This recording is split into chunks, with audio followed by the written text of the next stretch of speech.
Good morning from Panhandle Outdoors, America's only daily outdoor TV show.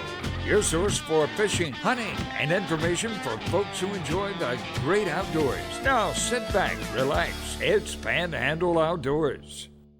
Good morning, folks. Welcome to Panhandle Outdoors. I'm Winston Chester. I'm glad you're here on this Friday morning, wrapping up this week and having some good shows, and I have another good one today. And we're looking at some windy weather, but we'll get to that in a minute. Our weather is brought to us by Gulf Coast Air Conditioning, Drew Pollard and his crew, keeping our everyday comfort needs in check.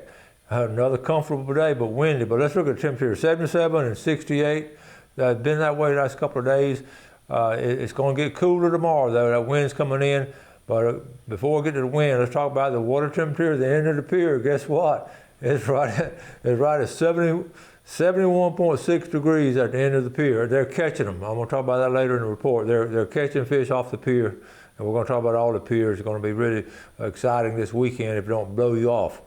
Take a look at our river readings. Apalachicola Bluntstown right now is reading an 8.4, and got a little drop to it. And the Choctawhatchee Carabelle 5.7. The river's in pretty good shape now. It's getting on down there, but again, there hadn't been a lot of catches on freshwater during the week this week because I think all the wind and everything.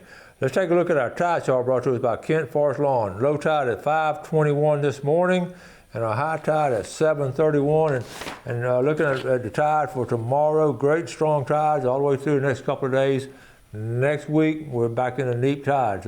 But sometimes you have to go fishing when you can, and don't let a tide chart discourage you from going. In fact, we're going one day next week during a neap tide, but the schedule just fit together. We're going to take some folks, and we're just going to go.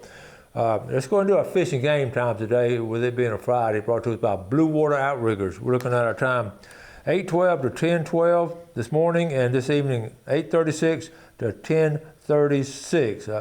We're going to get ready. One thing next week, with the advent of spring coming March the 20th, we're going to start doing a little bit of spring giveaways. And Richard Lawrence down at Weewall Wiggler Bait and Tackle has given us some tackle to give away to our viewers. So we're going to start that next week. Got a couple of other odd and end things to share with our sort of spring giveaway, get everybody ready to go fishing, because we've had enough of this cold weather. And I didn't notice, I was talking to Chip the other day, and he asked me about my camellias. He said his camellias didn't bloom this year. And just automatic in February, they always bloom. And I'm thinking, wait a minute, he knows a lot about plants. So I said, let me go outside. And I'm talking to mine didn't bloom either. He said, what happened, that really cold weather we had around Christmas, it killed all the buds. They were budding out by the cold weather. So if your camellias did not bloom, that's what happened. I had one bloom on my big old bush. So anyway, skip this year. Next year will be real healthy. Let's take a break, and we'll be right back.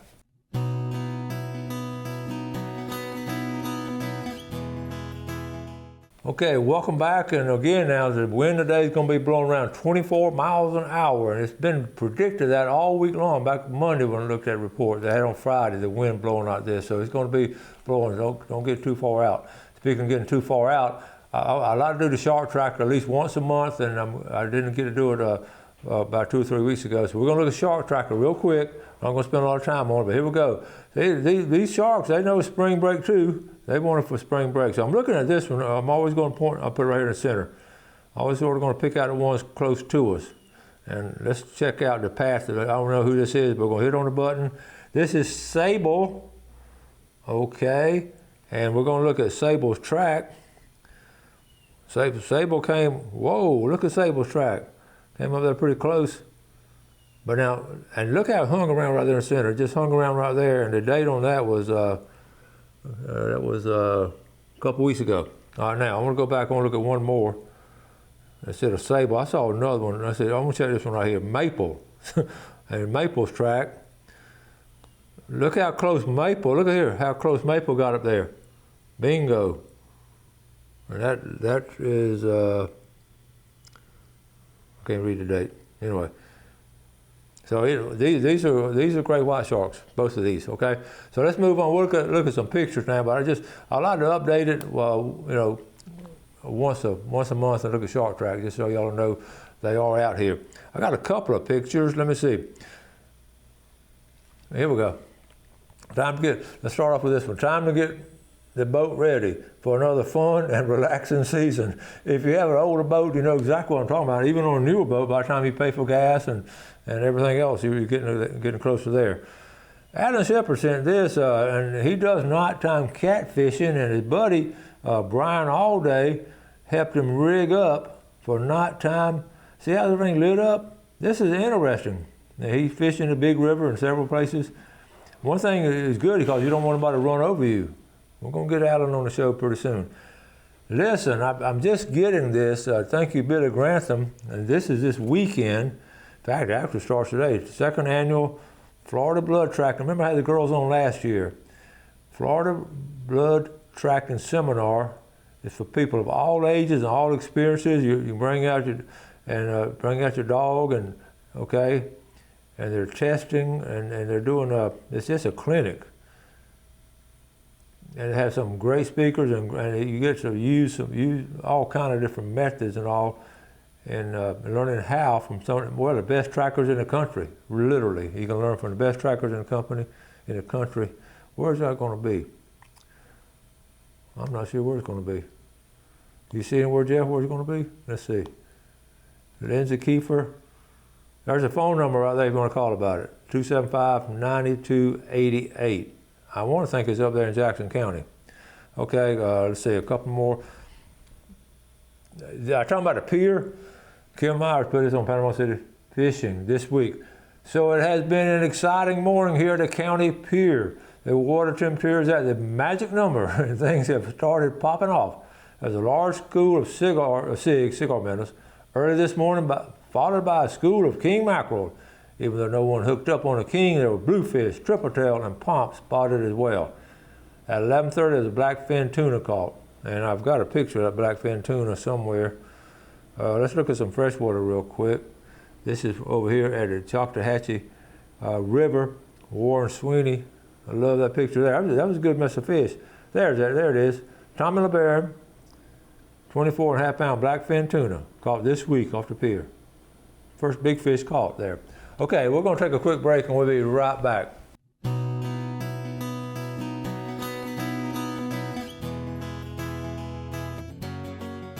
Okay, welcome back. Let's take a look at a couple of things going on around us over in Choctawhatchee Bay.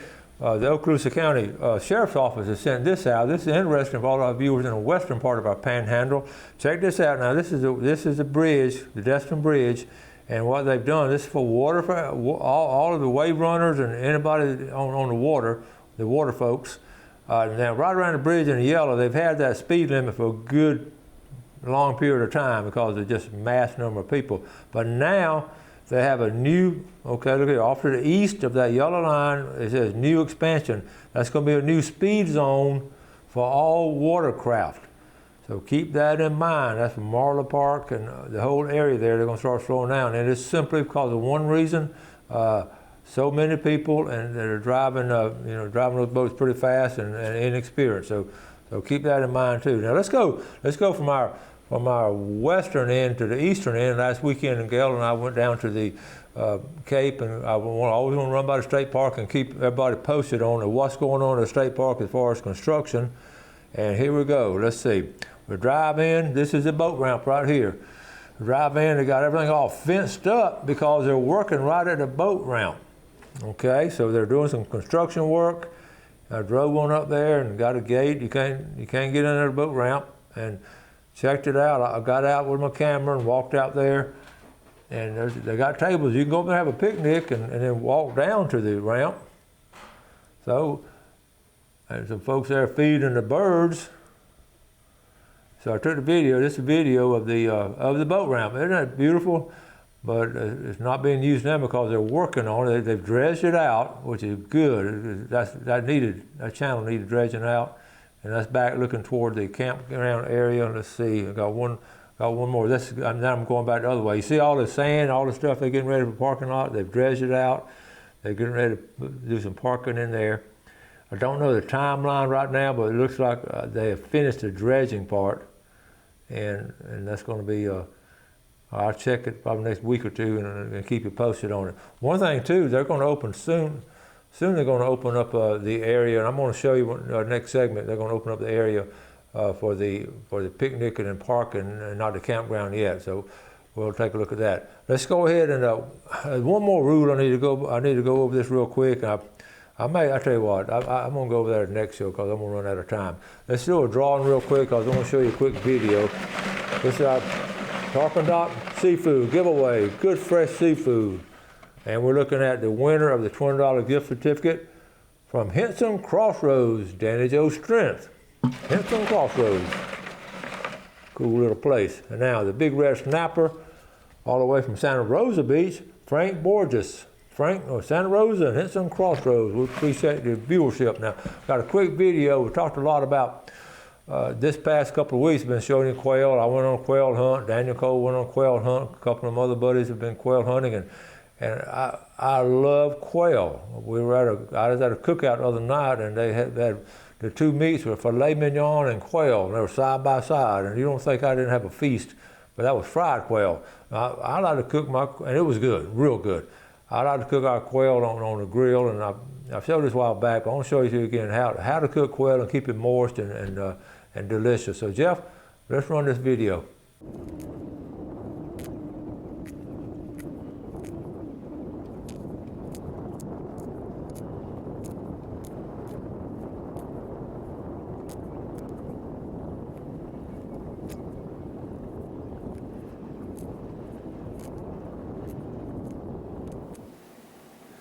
All right, yesterday I had a great opportunity to go quail hunting with my old high school buddies, and we always have enough quail for each one of us to bring some home.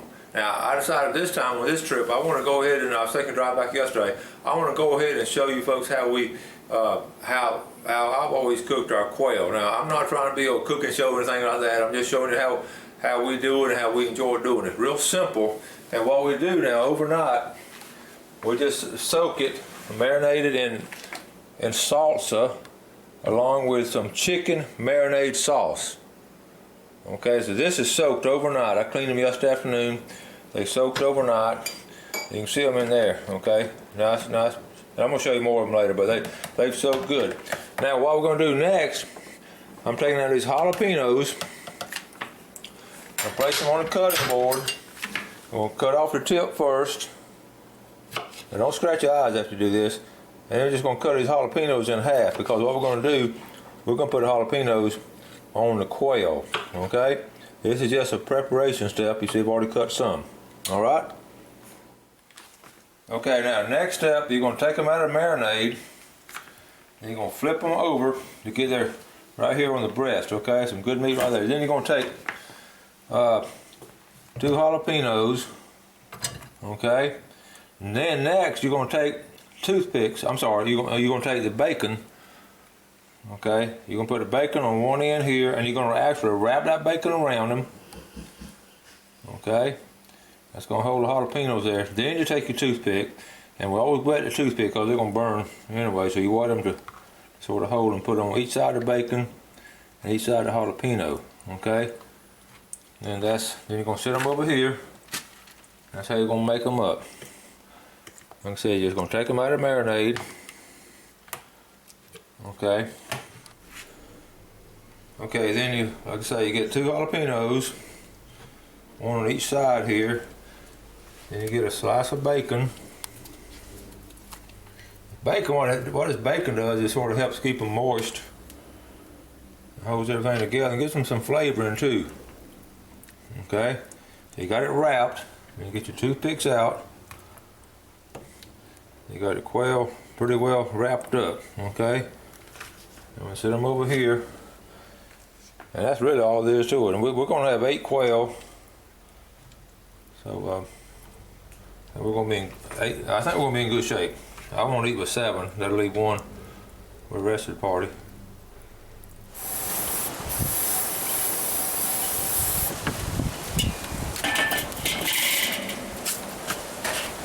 First thing I did was spray the grill, okay? So we're gonna put them on here. Oh, come apart, you're not careful. You want to try to, I'm gonna straighten them up after I get them all on here. Line them up. There we got roll call. That one's coming apart, so I might redo that one, which is not unusual.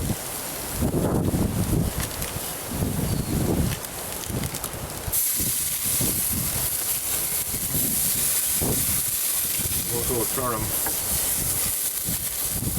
That's right here. All right, we're going to redo this. Okay. All right, that's a little cubby quail right there. Got them right over charcoal. We'll go ahead and put the lid on them. All right, we're going to cook them a little while.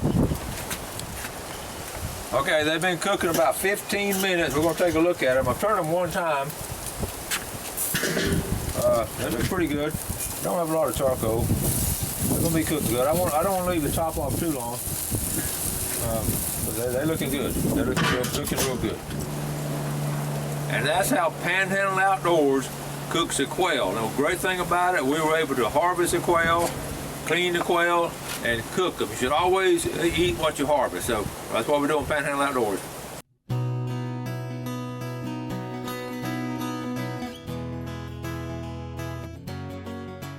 Welcome back, and hope you enjoyed that little segment there on how to cook quail. It's delicious, it's healthy, and it's fun all the way around from the beginning of the hunt to the end of the meal. It's a fun time. So now you can buy quail. I try to find out what farm you can buy them from, but you just like to eat some quail.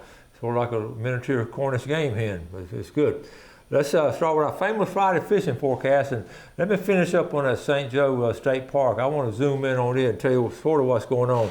Again, last year, we talked about, last week, talked about 4 years ago, they still have the cut here. This is the St. Joe State Park. This is, see right there, the cut, that's right after Hurricane Michael. So this video, this picture is 4 years old, but the camp right here in the center, this center area used to be a campground. They're making that center area. Remember we had Chuck Hatcher on here, head of Florida State Parks, and they're going to make that like a big parking area so you can walk down to the beach and put a campground back behind it. And I think that is a great idea for the majority of folks. So we're looking forward, and they're going to open that pretty soon. That was the word I got from some of the folks down there. They're going to open up the parking area pretty soon before the campground gets set up. And what it's going to do is put the campers back sort of behind, and they'll be private and have their own time out there. And still they can walk out to the beach along with a lot of other people. Going to be some good fishing. I'll go to the picture where I'm going. All right, let's move on. Okay, Spanish are here. Let me repeat it. The Spanish mackerel are here. You saw the pictures earlier. This week I showed Kristen Williams, the Chisholm family, and her kids. And I said I knew 3 generations of Chisholms. Actually, I know 4 generations going way back to Huey. And they're good folks. And I'd love to see Ken take his grandkids out there Spanish mackerel fishing. They're behind them. I'll tell you where they were. No secret as to where they were. They were over here. What they do, they're boat people. They love to get behind, here we go. They love to get behind Shell Island. And I promise you what they did this weekend, if the wind not blowing people out, and they're going to be like a big circle right there in the center. People, you want to get around and just go in a circle and troll, and you know the Spanish mackerel tree we've shown and all. It's going to be a good place. The guys from land will be fishing right here in Sandy Point, and the Spanish mackerel will be coming in and out of there. So it's not going to be huge catches. They're not real big right now. Okay, but let's go over what's going to happen in Choctawhatchee Bay. I haven't got a lot of reports, but I can promise you they're going to be doing the same thing coming in here. Now, you got to get away from these folks here. So right there around Crab Island, you want to go on the backside. See right there, right in the center of the screen, as you go through that channel, those Spanish will be right in that area right there. Those boaters see the boaters right there? They're fishing for Spanish right now. Okay, so that's the area they're going to be in, circle in. And then, of course, you can fish off the jetties here. Okay, so that takes care of the western viewing area. Let's go down to St. Joe Bay. The Spanish here will be off the point. The first run of Spanish will be right here off the point here, and also up a Crooked Island. And they'll come on into off the point here between there and Highland View. You'll have some Spanish mackerel there. Okay, and then down to Carabel, and we'll talk about Carabel later. We've caught Spanish a lot right outside of Dog Island. That area right there out of the pass. They're going to be coming all along here, St. George Island, and they're going to be schooling all through there where the water temperature like it is. The biggest thing on the I got a report from Carabel. Let's see, it was they went out. They were going to go surf fishing for pompano. They caught 20 whiting and 2 pompano. So that tells you what's still in the surf. The pompano run, it has not started. You will catch some scattered ones, but you won't hit the limit too quick right now. I wrote down some stuff on J.B. Hillard said the water temperature on Choctaw River is at 62 degrees. Found out that information. It's been, while they're doing freshwater, just fish everything real slow. You want to make sure you're fishing slow. Let's see, freshwater, the bass are bedding. You've seen some good pictures of some bass being caught. I have a video next week I'm going to show Dale Fender catching some nice bass. So keep those pictures coming and sharing with folks. Also, let's go back down to Carabel. The Carabel River, okay, there's going to be some good fishing in that area there. I talked about it last week. The redfish, we had the boys on yesterday talking about red fishing, and they brought us some really valid points on the techniques of red fishing, things we've preached since we've been on the show. That gold spoon, being quiet. You remember as a kid, our dads, back then would have wooden boats, and they'd make all kind of noise, and we wiggling around. Shh, be quiet. I can still hear my dad doing that. And the reason because it was scaring away the fish, and we still you have that in the back of your mind. So don't be throwing out the anchor and stuff like that. Try to just sort of. And Braden brought up a good point. If you drift with the wind. I've always loved to drift with the wind, as quiet as you can be. Gail and I have seen one of the biggest sharks we ever saw. We were drifting alongside. Well, I'm gonna show you exactly where the shark was. We drift right here in the center of the screen. We had a south wind, and we're drifting along. Right there, and here's about a 13-foot tiger shark right there. And we were drifting up in this direction right here. So we were real quiet, but when we saw the shark, we weren't quite as quiet as we had been. But it was really good. So anyway, be quiet when you're fishing, and go ahead. I've got to wrap things up. Go ahead and enjoy this weekend. It's going to be windy, so get out of the wind. Enjoy our great outdoors. Thanks for your viewership all week long. Do something good today for someone else. Take care of the outdoors. God bless. Thanks for watching America's only daily outdoor TV show, Panhandle Outdoors with Winston Chester, featuring hunting, fishing, and other activities and information to help you enjoy the great outdoors. Join us next time for Panhandle Outdoors.